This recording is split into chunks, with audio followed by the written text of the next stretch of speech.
હું તને માર્ગ બતાવું, તેનો તું અમલ કરે તો ભૂત, પ્રેત, દાખણ અને ડર બધા તારાથી 100 ગાવ દૂર રહે.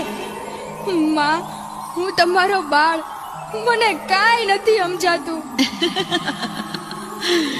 મારો દીકરો કાળિયો સાવ ભોળ્યો.